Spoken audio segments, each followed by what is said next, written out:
Hi అండి. అందరూ ఎలా ఉన్నారండి? నేనైతే బాగున్నాను. ఈరోజు మా ఇంట్లో చికెన్ కర్రీ.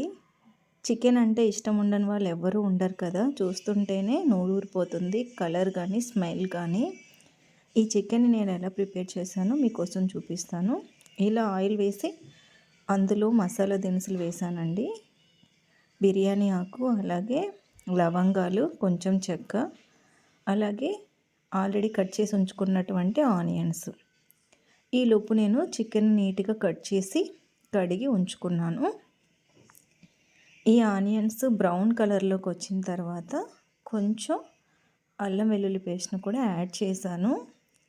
ఆనియన్స్ బ్రౌన్ కలర్లోకి రావడం వల్ల టేస్ట్తో పాటు మనకు కర్రీ కలర్ కూడా చాలా బాగుంటుంది. ఇలా చిన్న మంట మీద వీటిని స్లోగా ఇలా బ్రౌన్ కలర్లోకి వచ్చేలాగా వేగనిచ్చాను అన్నమాట.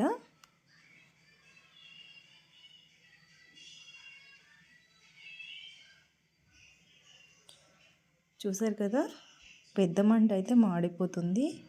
కొంచెం సిమ్లో పెట్టుకుని స్లోగా వీటిని వేగనిచ్చాను. ఇందులోనే కొంచెం అల్లం వెల్లుల్లి పేస్ట్ని వేసాను. పచ్చివాసన పోయే వరకు ఇలా కలిపాను.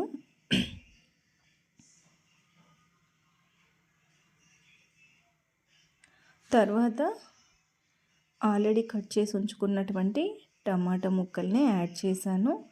ఇక్కడ నేను అరకిలో చికెన్కి ఒక చిన్న టమాటా ముక్కలు, సన్నగా తరిగినటువంటి 2 చిన్న టమాటోలు తీసుకున్నాను అనమాట.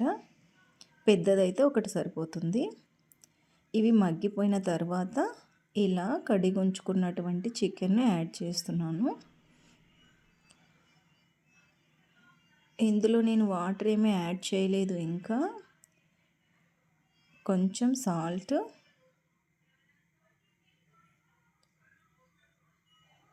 కొంచెం పసుపు,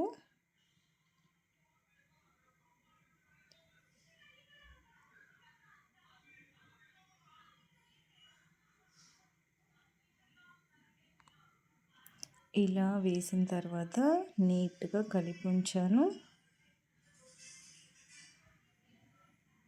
చూడండి, అందులో ఉన్నటువంటి వాటరుతోనే ఈ చికెన్ అనేది చాలా జాగ్రత్తగా మగ్గిపోయింది.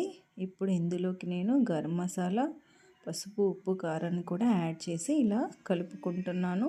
అన్నీ కూడా రుచికి తగ్గట్టుగా వేసాను అన్నమాట. చికెన్ అనేది వాటర్ పోయకపోయినా సరే గుజ్జు గుజ్జుగా చక్కగా ఉడికిపోయిందన్నమాట.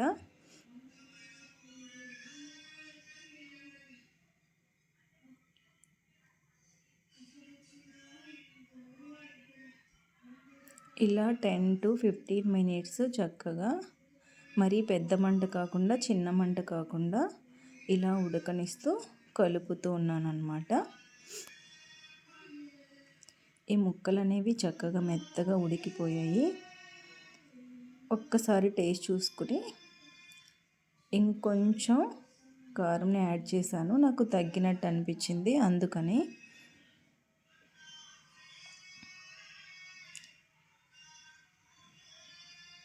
కలర్ కూడా చాలా బాగా వచ్చింది కదండి. టేస్ట్ కూడా అంతే బాగుంది.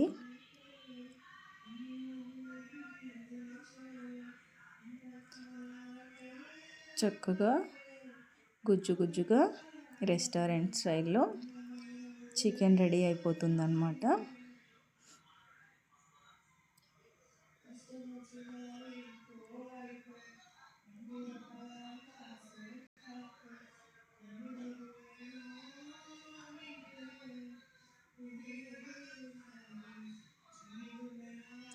మా ఇంట్లో వీక్లీ 3 టైమ్స్ అయినా చికెన్ ఉంటుందండి. మా ఇంట్లో అందరికీ చికెన్ అంటే చాలా ఇష్టము.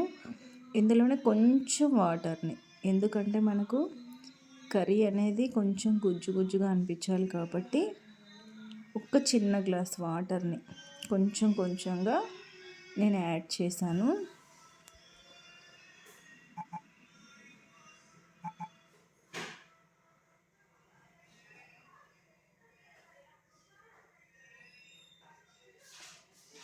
ఇప్పుడు ఇంకొక 5 మినిట్స్ ఉడికించినట్టయితే మనకు గుమ్మగుమ్మలాడేటువంటి రెస్టారెంట్ స్టైల్ చికెన్ అనేది రెడీ అయిపోతుందన్నమాట. రెడీ అయిపోయిందండి. మీరు కూడా ట్రై చేసి ఎలా కుదిరిందో కామెంట్ చేయండి. Thank you.